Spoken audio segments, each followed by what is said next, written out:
आउज़ बिल्लाहि मिनश्शैतानिर्रजीम बिस्मिल्लाहिर्रहमानिर्रहीम। मुअज़्ज़िज़ ख़वातीन हज़रात, अस्सलामु अलैकुम वरहमतुल्लाहि तआला वबरकातुहू। मुझे उम्मीद है आप सब हज़रात खैरियत से होंगे। अल्लाह करीम हम सब की हिफाज़त फरमाए। अल्लाह रब्बुल इज़्ज़त तमाम उम्मत मुस्लिमों को अपना प्यारा घर, अपने हबीब सल्लल्लाहु तआला अलैहि व आलिहि वसल्लम के रोज़े पाक की बादब हाज़िरी बार बार नसीब फरमाए। मुअज़्ज़िज़ ख़वातीन हज़रात, सिलकशी की सीरियल में आप तमाम को खुशामदीद कहता हूँ। अगर आपको कोई भी सवाल हो अमलियात के मुतालिक, सिलकशी के मुतालिक, हिसारात के मुतालिक, जो लोग अमलियात सीखना चाहते हैं, सिलकशी करना चाहते हैं, वो भी रब्ता कर सकते हैं। जो लोग अपने मरीजों के मसाइल खुद हल करना चाहते हैं, दोपहर 3 बजे से लेकर शाम 6 बजे तक आप लोगों की खिदमत के लिए हाजिर होता हूँ। इस दरमियान तमाम मसाइल डिस्कस किए जा सकते हैं। भाई, जिन्नात कौन से रंग और कौन से लोगों से डरते हैं? जी मेरे मोहतरम, जिन्नात वाइट कलर से डरते हैं। जो चूड़े जिन्नात होते हैं, गैर मुस्लिम जिन्नात होते हैं, वो सफेद कपड़े से, सफेद जूतों से, सफेद कलर की चीजों से बहुत ज्यादा खौफ खाते हैं। इसी तरह कौन से लोगों से डरते हैं? जो लोग अल्लाह अल्लाह करते हैं, अल्लाह रब्बुल इज्जत की बारगाह से अपने आप को मनवाते हैं, उन लोगों से जिन्नात बहुत ज्यादा डरते हैं, चाहे वो मुसलमान जिन्नात हों या काफिर जिन्नात हों। और इसी तरह बहुत सारे उलमाए कराम इस चीज पर मुत्तफिक भी हैं कि जो बंदा जिन्नात से डरता है या जिन्नात के हमले उसके ऊपर होते रहते हैं, तो उसको चाहिए कि वो सारे मामलात सफेद कपड़ों का इस्तेमाल करे, सफेद जूतों का इस्तेमाल करे, तो इंशाअल्लाह ताला उससे बहुत सारे जिन्नात के मामलात क्लियर हो जाएंगे। जब कोई मुवक्किल की हाजिरी होती है तो सबसे पहले कौन सी शर्त वो रखते हैं हाफिज साहब एग्रीमेंट के वक्त?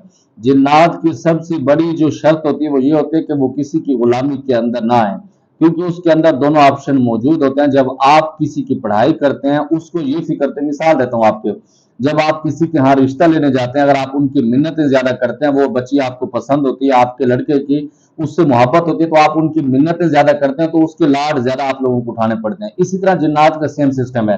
जिन्नात जब एग्रीमेंट के टाइम सामने आते हैं, वो ये समझते हैं कि इस बंदे को हमसे मोहब्बत ज्यादा है, ये हमारे बगैर नहीं रह सकता, तो अब हम जो चाहेंगे वो मनवाएंगे। लेकिन आमिल को चाहिए कि उस वक्त अपने अकल का मुजाहरा करे, अपने उस्ताद की जो सही बातें हैं उसको फॉलो करेगा, तो इंशाअल्लाह ताला बहुत सारी चीजों से बच जाएगा।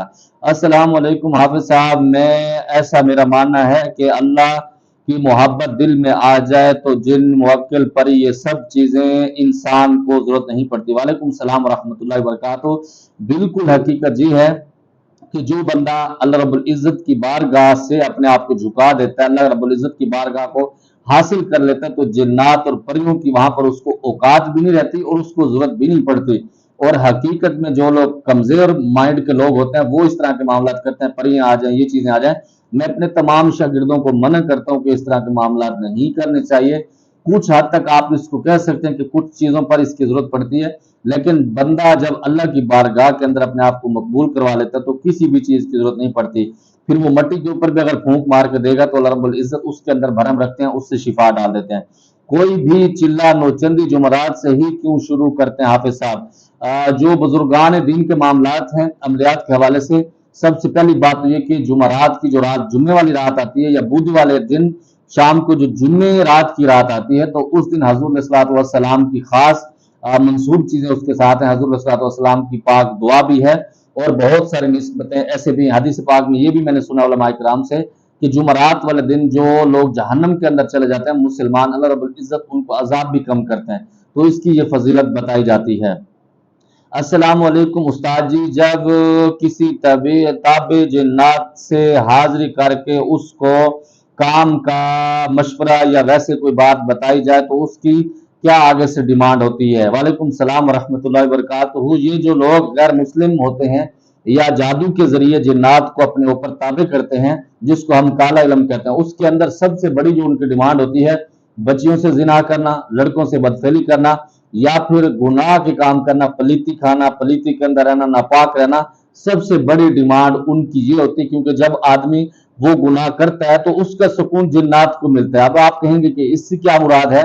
मिसाल के तौर पर, अब कोई बंदे जो दीन के काम करते हैं, वो जब दीन का काम कर रहे हैं उनको सुकून मिलता है, अगर वो बुराई की तरफ जाते हैं तो उनको वहां पर सुकून नहीं मिलता। इसी तरह जिन्नात को भी उस बुराई के अंदर सुकून मिलता है। उस्ताद जी, जब हम लोग किसी सूरत को पढ़ते हैं, जैसा कि सूरत कौसर, बिस्मिल्लाह शरीफ साथ में बार बार पढ़ते हैं, क्या बिस्मिल्लाह शरीफ की ज़कात भी निकल जाती है? बिल्कुल इसकी ज़कात नहीं निकलती, वो वजीफे के साथ मामलात होते हैं। اس کے ساتھ چلنا پڑتا ہے۔ بسم اللہ الرحمن الرحیم کی جب آپ زکات نکالتے ہیں تو اس وقت اس کی زکات نکالی جاتی ہے۔ یا قابضو یا قہارو یا جبارو بسم اللہ لا الہ الا اللہ، اس سے پڑھنے سے جادو پلٹ جاتا ہے۔ بالکل بہت سارے عامل اس کا تجربہ کرتے ہیں، میرا ذاتی ایکسپیرینس بھی یا جبارو یا قہارو سے جادو کو پلٹایا جا سکتا ہے، اور بہت زبردست قسم کا علاج ان کا کرتا ہے جو بندہ بار بار جادو کرتا ہے۔ السلام علیکم، جنات کو ہدیہ گھر میں ایک کمرے میں تنہا میں رکھ کر دینا چاہیے؟ وعلیکم السلام ورحمۃ اللہ، نہیں رکھ کر دینا چاہیے۔ اگر آپ کے تابع ہیں تو پھر بھی اس سے ڈرنا چاہیے، کیونکہ جنات جو معاملات ہیں یہ بہت ساری چیزیں آپ کو جا دیتے ہیں، ان کے ساتھ فری نہیں ہونا چاہیے اور ان کو ایزی نہیں سمجھنا چاہیے، ورنہ تباہی ہو جاتی ہے۔ السلام علیکم حافظ صاحب، عمرہ کرنے کے وقت کچھ وظیفہ ہم کعبۃ اللہ کے سامنے بیٹھ کے پڑھیں تو اس میں روحانیت ملتی ہے؟ وعلیکم السلام ورحمۃ اللہ، بالکل ملتی ہے، بلکہ ہزاروں گنا زیادہ آپ کو روحانیت بھی ملتی ہے، اس کا اجر بھی ملتا ہے۔ اس کی بڑی وجہ یہ ہے کہ جب کعبۃ اللہ کے اندر جب آپ نماز پڑھتے ہیں تو آپ کو لاکھ نماز کا ثواب ملتا ہے۔ اگر آپ وہاں پر نفل پڑھتے ہیں تو اللہ رب العزت اس کا مقام بھی بڑھا دیتے ہیں۔ اسی طرح وظائف کے معاملات بھی ہیں۔ الحمدللہ میں نے کعبۃ اللہ کے سامنے بیٹھ کے ایک چھوٹی سی زکات دی تھی، یقین مانیں گے میں اس کو سب سے بڑی زکات اس وجہ سمجھتا ہوں کہ اس کے اندر بہت سارے معاملات میں نے کلیئر کیے ہیں۔ اسی طرح روزہ رسول صلی اللہ علیہ وسلم کی پاک بارگاہ میں نے وہاں پر بھی بیٹھ کے زکات دی ہے، تو اس میں بہت ساری چیزیں آپ کو خاص طور پر برکتیں بہت زیادہ ملتی ہیں، بہت ساری روحانیت ملتی ہے۔ السلام علیکم حافظ صاحب، رجب شعبان رمضان کے مہینوں میں کچھ لوگ چلہ کشی کرواتے ہیں، باقی مہینے میں نہیں کر سکتے؟ وعلیکم السلام ورحمۃ اللہ وبرکاتہ۔ کچھ لوگوں کے معاملات ایسے ہوتے ہیں کہ وہ سفر کے اندر چلہ کشی کرنے کو بہت زیادہ بہتر سمجھتے ہیں، کچھ لوگ ربیع الاول شریف میں، کچھ رمضان مبارک کے اندر۔ میں الحمدللہ 12 مہینوں کے اندر زکاتیں نکلواتا ہوں، میری کوئی چھٹی نہیں تھی۔ اس کی وجہ یہ ہے کہ ہم فقیری کے ساتھ کر پاتے ہیں جس کے ساتھ کوئی معاملات خراب نہیں ہوتے۔ السلام علیکم، کیا خبری موکل عمل میں بغیر پرہیز کے ساتھ چلہ کشی آپ کر سکتے ہیں؟ وعلیکم السلام ورحمۃ اللہ وبرکاتہ۔ بالکل ہم دیتے ہیں، لیکن اس کے اندر رزلٹ بڑا کم ملتا ہے، کیونکہ کوئی بھی چیزیں ہیں نا، وہ کہتے ہیں کہ علاج سے زیادہ پرہیز ہوتا ہے، تو پرہیز ضروری کرنا پڑتا ہے، اس کے لیے بہت ساری چیزیں۔ اور دوسرے نمبر پر جب آپ سوال لکھتے ہیں اگر اردو کے اندر یا انگلش کے اندر، اس کو آپ گوگل ٹرانسلیٹ کے ذریعے چیک کر لے کریں، بہت ساری چیزیں مجھے اس کے اندر سمجھ نہیں آتی، آپ کی لکھائی اس کے اندر صحیح نہیں ہوتی۔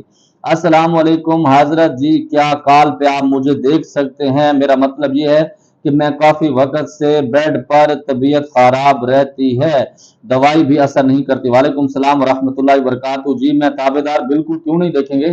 آپ ایسا کریں 20 یا 30 سیکنڈ کی ویڈیو بنا لیں جس بیڈ کے اوپر آپ ہیں، اور آپ چل کے دکھا دیں کہ آپ چلتے کیسے ہیں، اور تھوڑا سا آپ آگے چلیں گے تو انشاءاللہ تعالی بہت ساری چیزیں واضح ہو جائیں گی۔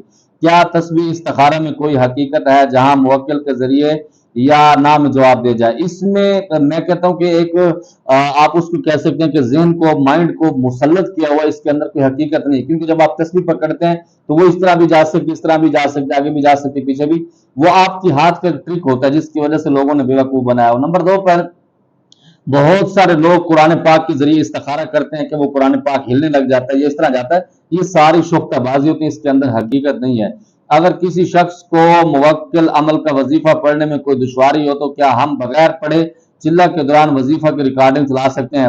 آپ ایسا کیا کریں، چلہ کشی کے نام پر آپ اچھے اخروٹ، بادام، یہ چیزیں کھایا کریں، انشاءاللہ آپ کو اس کا ثواب مل جائے گا۔ اگر آپ نے چلہ کشی کرنی ہے تو پھر پڑھنے سے فائدہ ملے گا، سننے سے فائدہ یہ ہوتا ہے اگر آپ مریض ہیں آپ کا علاج ہو جائے گا، یہ معاملات ہو سکتے ہیں۔ چلہ کشی کی زکات نکالنے کے لیے آپ کو پڑھائی کرنی پڑتی ہے۔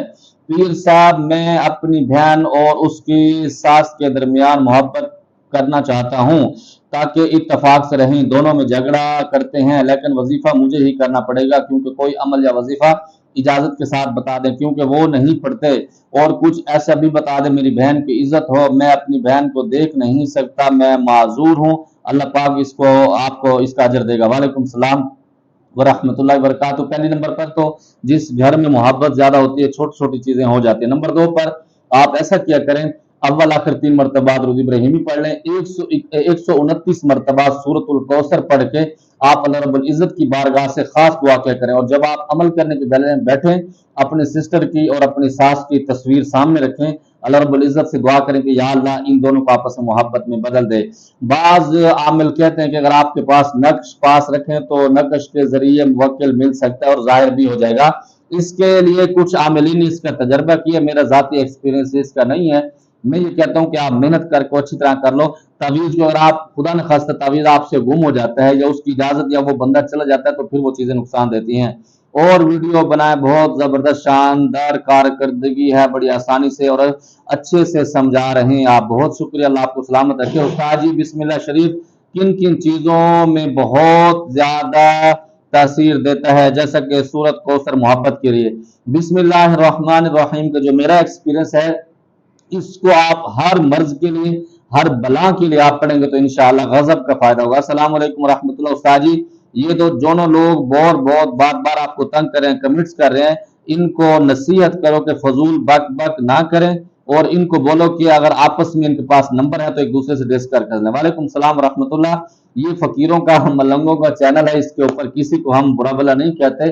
सबकी इज्जत मैं ऐसे करता हूँ जैसे मैं अपनी फैमिली मेंबरों की करता हूँ। खास तौर पर जो मेरे स्टूडेंट हैं मैं उनको अपने बच्चों की निगाह से देखता हूँ, चाहे वो उम्र में मुझसे बड़े भी हैं बूढ़े भी हैं, जो भी मामलात हैं मेरे उनके साथ ऐसे मामलात हैं। और इसके अंदर मैं नहीं घबराता कि आप जिस तरह का मर्जी सवाल करें, अमलियात के रिलेटेड हो। हाँ, पर्सनल चीजें आप मुझसे न पूछें कि आपके क्या मामलात हैं। मैं अपनी चीजें बताने के लिए नहीं बैठा, मैं आपके मसले सुलझाने के लिए आया हूं, अपने मसाइल उलझाने के लिए मैं यहाँ पर नहीं आया। आप बिल्कुल सवाल कर सकते हैं, आप इसकी फिक्र नहीं करें। जो दोस्त हैं, जो भी उनको अच्छा बुरा लगता है वो बिल्कुल कमेंट्स कर सकते हैं, इंशाअल्लाह ताला जवाब देता रहूंगा, लेकिन उसके अंदर पर्सनल चीजें डिस्कस ना करें। मुझे उम्मीद है जो आपके सवालात थे आपको जवाब मिल गया होगा। कोई मेरी बात बुरी लगी हो दिल से माजरत चाहता हूँ। ज़माने पर खास दुआ का खुदा पामान। अस्सलाम वालेकुम।